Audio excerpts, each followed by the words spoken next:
There's so much memorizing needed when it comes to art that it's nearly a struggle. Time and time again, I keep forgetting to draw something and then I have to go back. Or I forgot I wrote something and I have to go back and draw it in. It's getting more egregious by the day, especially when it comes to my multiple projects that I have going on. But you know what? I still managed to fix them before they're published.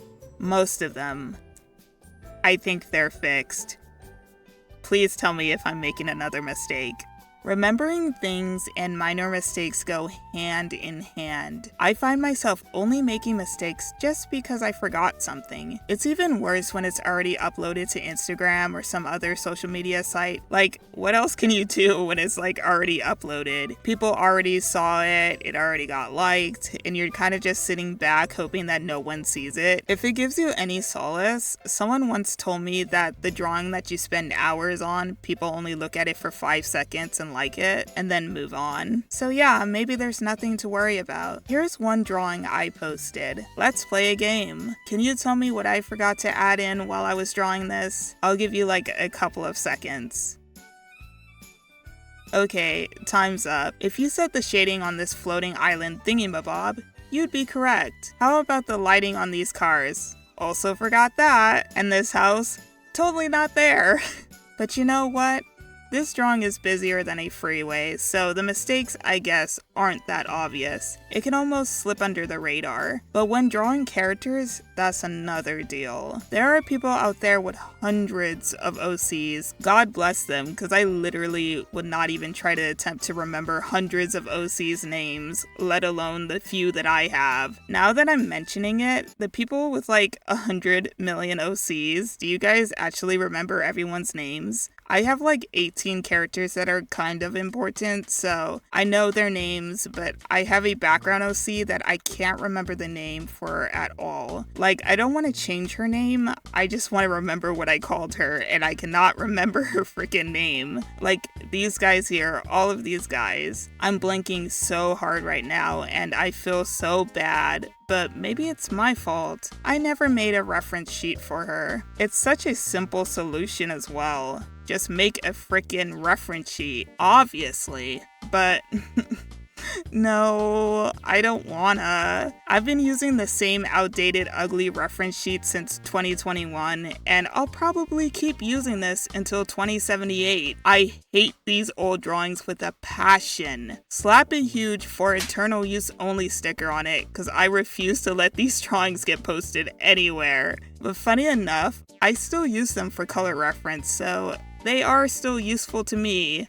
Just not for my reputation. If you're fast enough, you may be able to see the reference image flash in the background of one of my speed paints for 2 seconds. But other than that, these outdated drawings go in the vault forever. The reference sheets are so outdated that some of the character details don't even apply anymore. They're so irrelevant. And as much as I want to update these, it just takes so much time just for me to hate the drawing a year later from now. My art has a faster expiration date than milk that's been left out in the sun. But I should stop being lazy and draw a new reference sheet. And you know why? Because if I had a good reference sheet for every single character, I wouldn't keep forgetting their minor details. What minor details am I talking about? For Gioni, I keep forgetting her scar, totally not drawing it. Thank goodness I never drew it on the wrong side, though. Despite the Avatar team poking fun at Zuko having his scar on the wrong side, it still managed to happen once in season 3, which is a mood, high key, I literally don't blame them. Also, another thing, I keep forgetting to draw her satchel. When you look at this particular speed paint that I did, it is so freaking obvious I forgot to add it in. I can't describe a worse feeling as an artist when you're already finished and you have to go back and add it in. For Kathy, I keep forgetting that one of her pants legs is ripped. It's so funny because I bet none of you guys knew that either. And that's because she's always seen from the waist up so many times that I just never draw it and you guys just never see it. And that's the key part while trying to remember things as an artist. Repetition. The less you draw something or someone, the more times you will just forget it. And that's for any skill though, but I feel like that's the whole foundation when it comes to good, consistent art. But some characters I draw more than others. Chaz McFreely, he is not my character, but I remember every minuscule inch of his design, and I honestly can't tell if that's a good or bad thing, because like I don't draw him anymore. But he was my hyperfixation for a while. It's so funny because in 2016, while everyone was drawing Steven Universe, Voltron, or Miraculous, I was out here drawing freaking My Sims characters and memorized everything. But for my own characters, I can't even remember that Emmett has dimples, or that his nose is shaped like this and not that. No. This is bad. This is very, very bad. This is really bad. They just can't get my nose right. And don't even get me started on Darren. You know my last video? The one about the visual novels? Yeah, I forgot to draw his eyebrows. His eyebrows! You can go back to that video and check. I did not correct it. And it's crazy, because I saw it while editing too. I saw it while editing and just didn't feel like drawing them in. I feel so bad and I feel so lazy. It asked me to make her eyebrows look nice, so I tried to wax them, but when I took the wax strips off, there was, a problem. My eyebrows are gone! No, they're not! I told you they're right here! But yeah, to this day, I'm still making mistakes as recently as last week. But have you guys ever forgotten to draw something so many times that you kind of just stopped drawing it altogether? For me, it'd be Hippie Girl's chain belt. I just don't draw it. It's on the ref sheet and I ignore it every time. It makes me wonder if that's just a common artist thing. I wonder sometimes if SpongeBob's shoes changed because someone forgot the shape, or was it because they realized how much of an unnecessary detail it was? I believe there's some genuine worth in simplifying your characters. The more detailed they are, the more things you forget, but of course, it's all personal preference. It'll just always be funny to me how I just stopped drawing Joni's pockets. It's just peak laziness, guys. Sometimes there's genuinely forgetting something, and other times you catch the mistake and actually decide to let it slide. Like Darren with no eyebrows, or how Mr. Krabs' dime is not in the floorboard in the close-up, but the wide shot has it literally sinking into the ground. And I remember that from memory. Okay guys, so I checked the wiki and other people caught it too, so I don't feel special anymore. But geez man, they literally dissected this entire episode and found every little mistake an artist forgot to animate. But at the end of the day, the episode is so incredibly funny that no one cares that the register boat is missing in this scene, or that the flowers are missing on this blanket. So maybe the consensus here is that you can make as many mistakes as you want as an artist as long as the writing is good? Bear with me, but I'm about to make the craziest comparison. Avatar: The Last Airbender and The Powerpuff Girls.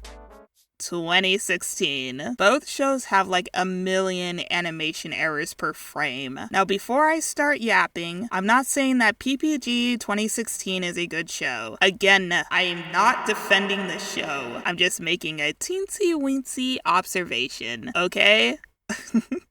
Okay. Both shows have continuity mistakes, layering issues, and coloring issues.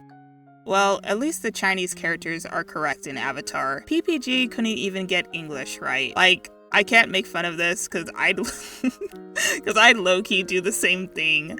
I can't English either. That's why all the words look like this in my book. Anyway, back to the point. Avatar's issues are described as understandable and funny, while PPG 2016 is described as an example of how not to do a series. Same types of mistakes, but because one is more well written than the other, it's dismissed. And that's like so interesting to me. Like, no pressure. But if you're creating a story, you kind of have to almost put the writing over the art. So that means if you guys like my videos enough, maybe no one cares that Darren has no eyebrows? Food for thought, I guess. Okay, so I have a question for you guys. Have you guys ever made a headcanon for a mistake? I have, because at this point, I have no shame. For example, in Brandon's room in chapter 9, the staging would be all wrong if I kept it this way. So basically, Gioni is supposed to enter the bedroom, but in order to do so, she had to enter through the window and jump on his bed. The immense germaphobe in me is seeing outside shoes on the bed, and automatically I'm saying, yeah, no. So I made up this dumb headcanon that Brandon moved his bed from there to here, specifically for this one day, and it's so stupid. So I'm just gonna say that he moved it a month ago. Problem solved. Headcanons to cover up for mistakes should be a whole video in itself, but I'll spare you guys and talk about my favorite one, DJ from Total Drama and his mom. In the audition tapes, this woman is shown to be his mom, and I think everyone forgot about the audition tape because in Total Drama Action, she looks like this. Now, working in animation, I'm 70% sure I know how this happened. I think this is my first time using my own career to speculate on this channel, but here we go. Also, I don't think you have to work in animation to clearly see what the hell happened here. The same people who worked on this episode with DJ's audition tape also happened to work on this episode where DJ's mom changed. Wanna know my theory? I think they simply forgot they drew DJ's mom in the past. That picture frame is a prop first and foremost. So when they were searching if they made DJ's mom in the past, they realized they never made the character, forgot they made this prop, and drew this. That's theory 1. Theory 2 is that they hated how DJ's mom looked and changed it. But whatever the hell happened that led to this, at the end of the day, it's still a continuity error. Okay, now get this. That's not the best part though. The headcanon that spawned from this is that DJ has 2 moms now. Plain and simple. And honestly, that's the best kind of justifiable headcanon that I absolutely live for. I love it when people refuse to accept something is potentially a mistake and just choose a headcanon that makes so much perfect sense that no one can deny it now. Helga's locket changes from this low-res Arnold to this Arnold. That's a deliberate change. American Dragon changes from this to that. That's a deliberate change. But nothing about DJ's mom feels deliberate. You can say that this is just a goof. I'ma just continue believing that DJ has 2 lesbian moms. Fight me. But you know, I kinda have to give respects that no one on the team bothered to address this, and none of the fans hounded the team about it. Everyone is aware, but it's not a big deal. Star versus the forces of evil though. Oh wow, what a finale. I refuse to form any opinion on this finale because that's not important to this video. Instead, I'm making another teeny weeny observation, okay? Okay, let me try to best summarize this ending. Star got rid of magic, but while doing so, the destruction of magic results in the destruction of creatures made of magic, such as these narwhals, who are magic and alive. Now, I've been researching this crap for hours now, and I still can't come up with a conclusive answer of what the fuck happened. A popular theory is that all of them died.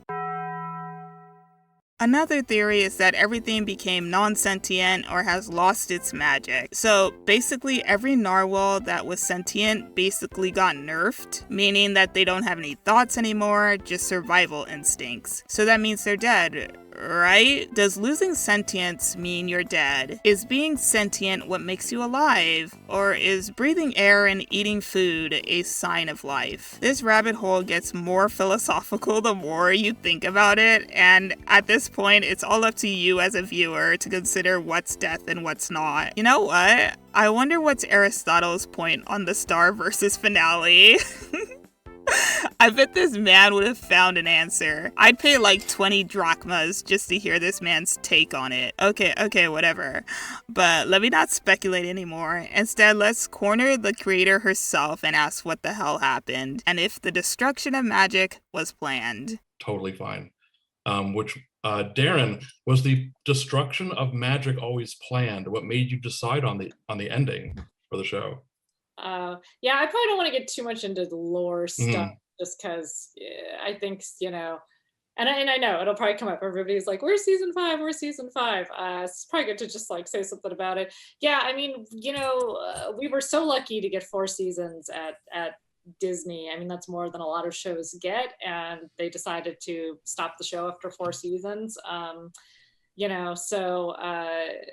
Which I really love where we ended the show. Like, I feel like it was a really lovely place, but I also did want to leave it a little open in case we could do more someday, in case there was a need for it. And, you know, will there be a need for it? I think if there continues to be fans, you never know. Things get rebooted or brought back so quickly now, and the nostalgia factor kicks in, I feel like, after about 2 years these days. So I don't know. I think if we still have fans and people continue loving the show, there's always a possibility that there could be more. Cool. Yeah, what a non-answer that was. She basically dodged the hell away from that question. I don't care about season 5. All I want to know is if the destruction of magic was always planned or not. You don't need to go into the whole lore to answer that question. It's a simple yes or no answer. And you know what, guys? I'm gonna take a leap of faith here and say, yeah, they planned that. But they didn't think of the ramifications and the backlash it'd create. In an AMA with Darren, she said herself that her goal was to create a satisfying ending. And honestly, I can feel it. I can understand that motive. I know that if she could go back and rewrite something satisfying for the fans, she probably would. Or if she could get a season 5 like she keeps talking about, she'd find a solution to make sure the season 4 finale didn't ruin the whole series. But there's no retconning what has been established. And honestly, that kind of sucks for her. The big picture here is that remembering stuff is so freaking hard. And I don't think they thought thoroughly about the magical creatures when they wrote that ending. And if they did think of it, they could have never guessed the backlash that would have spawned from it. I swear, guys, you can never think too much while creating a story, especially when writing. And it's so painful translating any written media into a visual form. This image of the Krusty Krab shows everything I'm talking about. Do you not see what's wrong with it? No? The walls are wooden. This comes from the drive-thru episode, which is in season 8, and just saying it's from season 8 is all you need to know about this. I bet the concept seems so good in the script. I bet they were patting themselves on the back with this episode until someone was like, "Uh-oh! Wait, doesn't the Krusty Krab have glass windows instead of wood?" So what do you think happened? Do you think the writers held their heads down and returned to the writer's room thinking of another episode idea? Hell no. They just decided that for this one episode, they'll have the Krusty Krab with wooden windows. And that is the funniest thing to me because as a writer myself, I agree it's easier to draw something new than go back and rewrite something. And it's even more relatable to just straight up forget that the Krusty Krab has glass windows. Both when it comes to Star versus the Forces of Evil and SpongeBob, I'm pretty sure that their intentions weren't to screw up the lore or contradict what's been established. They just wanted to tell a story, and all those good intentions managed to slip through the cracks. It is my worst fear as a writer to start a plot point and then completely forget about it. Those examples above are productions with dozens of people, and if they forgot about stuff, who's to say I won't forget about something? Me, the sole writer and the sole artist. When it comes down to the wire, there is a lot of pressure not to make any mistakes. Your drawings need to be perfect and layered correctly. Your writing must be logical always and always be consistent and well written. It's too much pressure, man. And it's so much worse because you never really notice a mistake until someone points it out, and you feel dumb for not catching it earlier. But here are a couple of things that I do for my own book before I publish. When it comes to art, I look at each drawing from one page to the next to see if there's anything wrong or if there's anything I can improve on. Here are some of my most interesting notes I made for myself. A lot of them are extremely vague, but they get the point across. I tend to draw every page first, then go back and try to redraw it. There's a reason why your art looks so much worse the next day as opposed to when you first finish it. You have to take a break to really look at the drawing or piece of writing objectively. It gives you time to reflect and correct any mistakes. After all, it is safe to say that most mistakes happen mostly because you're rushing, so you have to kind of just take your time with it. But you know what? We're all human at the end of the day, and mistakes happen regardless. It's all about owning up to those mistakes and doing the best you can so that you could tell the story that you want to tell. And of course, forgiving yourself and being patient with your craft. And forgive me for Darren not having his eyebrows in the last video. Hopefully, I'm better at remembering everything. Okay, wait. Let's end with this. Here's a quote from Darren that's kind of poetic, aka the creator of Star Versus. Draw every day, and if you want to storyboard or pitch your own show someday, write. Write and draw. and get comfortable coming up with your own characters and stories. Your drawing and writing will probably not be great at first. That's okay. You need to just keep going and keep learning. Oh, and make a reference sheet for your characters. She didn't say that, but it helps, okay? See, I can be poetic too, right?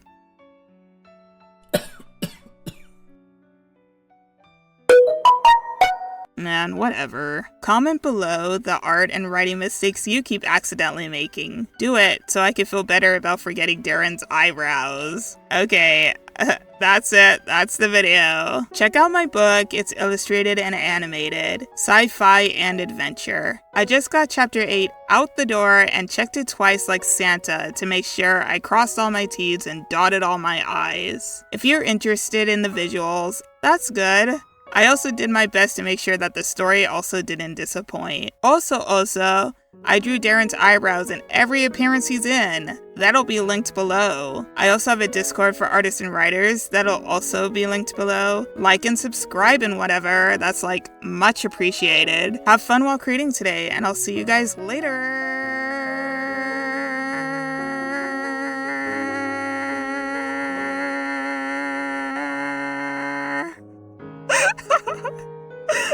I'll never do that again, I'm sorry.